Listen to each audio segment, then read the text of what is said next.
Hey everyone, sorry I haven't made any videos in a while. I was kind of waiting for the state and the district to tell me how to go about teaching you guys. So for this week, I'm going to be sharing a brief little 30-minute lesson on westward expansion and moving west.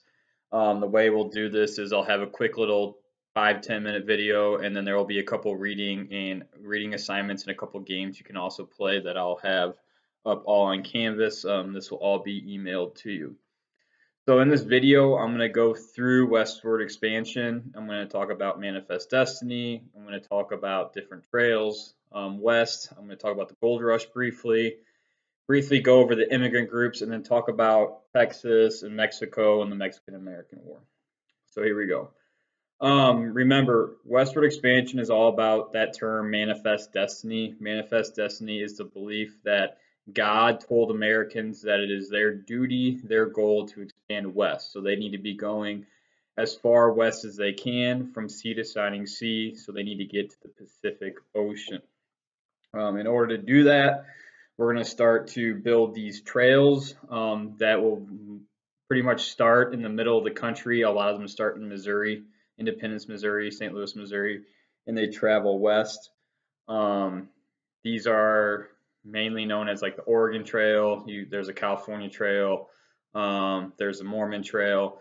But predominantly, these were ways for people to get west on an easiest route as possible. Remember, they're doing this on horse and wagon or oxen and wagon. It's not a very fun time. A lot of people die. And it takes quite a bit of time.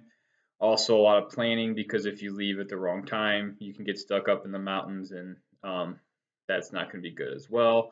Remember, we talked about the Donner Party, which was a group of people who thought they found a shortcut, ended up getting lost and stuck in the mountains during the winter. And remember, they had to rely on cannibalism or eating each other as they died to survive. So that kind of proves how bad the trails could be. But also, you had a chance of getting out west, and a lot of people wanted to go out west, especially when we started to find gold. So remember, in 1848 at Sutter's Mill, they're going to find gold for the first time. They try to keep it a secret because if it gets out, everyone's going to come to California. Doesn't end up keeping the secret that well, and by 1849, people start flying into, well, not flying, but rushing into California to find gold and try to get rich. This is a very, very big like migration to California, so we call it the gold rush. And the people that went there, we often call 49ers because they traveled there in 1849. Oftentimes they created these big towns. As they create these towns and the gold kind of dries up, then the towns get deserted. So they have like these boom towns that would grow quickly and then die quickly. Also, remember, people would follow the 49ers that were looking for gold, and they'd create their own businesses like hotels, restaurants, like just little shops for the gold miners. And that's another way for people to get rich. During this time, there will be a group starting to immigrate to the United States looking for gold, and those are people from China. The Chinese were very poor at this time, and they heard of these streets paved of gold, which they weren't really paved with gold. So they figured they'd go to California to try and get rich. However, when they got here, it really wasn't that great. They faced a lot of discrimination. They had to pay higher taxes. Life wasn't that great for them at all.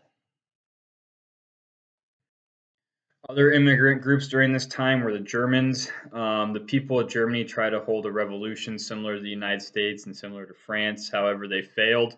So the government of Germany was trying to find all these people that tried to overthrow them. Therefore, the people who try to revolt end up immigrating to the United States. And then also you have a really big immigration group from Ireland because they're going through their potato famine. Remember, they cannot grow potatoes, which is a big majority of their diet, and lots of people die. So a lot of Irish people start to immigrate in the 1800s because of the Irish famine. Around the same time, a little bit before the gold rush in the 1830s, Mexico, which actually owned Texas at the time, was trying to get some Americans to move down into Texas to try and use that land a little more appropriately than they were using it. Um, and in order for those people to come down into Mexico at the time, the Americans would have to follow Mexican law, but they really didn't. They kind of ignored the government of Mexico, and Mexico did not like this. So eventually they closed that border from America into Texas. Stephen F. Austin, who kind of leads the Americans down into Texas, ends up getting arrested when he talks to the leader of Mexico, whose name was Santa Anna. And since Stephen F. Austin gets arrested by Santa Anna and his men, the Americans living in Texas, we call Tejanos or Texans, they end up throwing their own revolution and try to gain their independence from Mexico.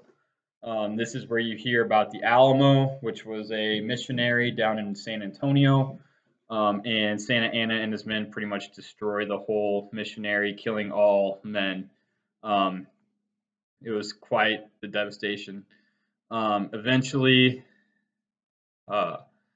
the Texans will fight again against Santa Anna at the Battle of San Jacinto. This is where you hear the quote, "Remember the Alamo," because it was kind of like a rally cry for them. And they win the Battle of San Jacinto, eventually capturing Santa Anna and then forcing Mexico to give Texas its independence. So Texas is at this point now is its own independent country. It's not part of Mexico. It's not part of the United States. However, they quickly realized they don't have the economy or the government structure or anything like that to operate as their own independent country. They don't want to go back to Texas, so they asked the United States to join them. Initially, the United States is like, no, we don't want you to join. We don't want to make Mexico mad. But eventually, with that idea of westward expansion and manifest destiny, the United States can't pass up that amount of land, that large amount of land in Texas. So in 1845, I believe Texas joins the United States as a new state. With Texas being a new state, now we're going to have an argument between the United States and Mexico on where the border between Mexico and the United States is. The United States thinks it's the Rio Grande River, which is pretty far south. It is nowadays it's at the very end of Texas, whereas Mexico believed it was the Nueces River, which was further north into Texas. So Mexico was trying to get more land. The United States was trying to get more land.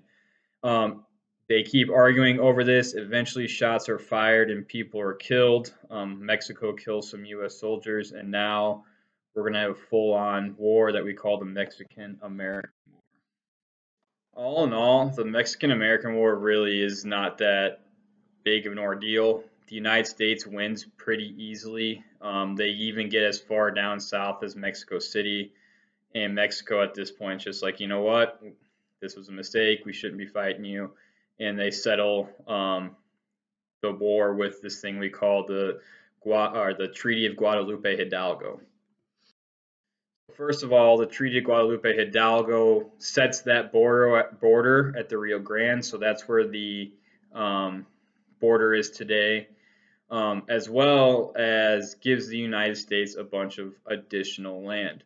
Prior to the war, the United States tried to buy parts of California, New Mexico, and Arizona, but Mexico was still mad that Texas joined the United States, so Mexico said no. Now that the war is over and we have this Treaty of Guadalupe Hidalgo, Mexico doesn't only have to settle with that border, but they also have to give the United States all that land. So they had to give United States California, Nevada, Utah, Arizona, New Mexico, and then parts of Colorado and parts of Wyoming. So if you're looking at a map of the United States, it's the bottom left-hand corner of the United States. So that's a very big chunk of land that adds to the United States. Eventually, we will add Oregon and small other parts of the United States, and we'll gain what we know as the United States through this whole idea of manifest destiny and westward expansion. I want you to please go back to Canvas. There will be a few more assignments, reading assignments. There's a fun Gold Rush game I have in there. and complete those, and please turn them in on Canvas. So that's it. If you have any questions, feel free to email me, and I will try to get back to you as soon as possible. Thank you. Bye.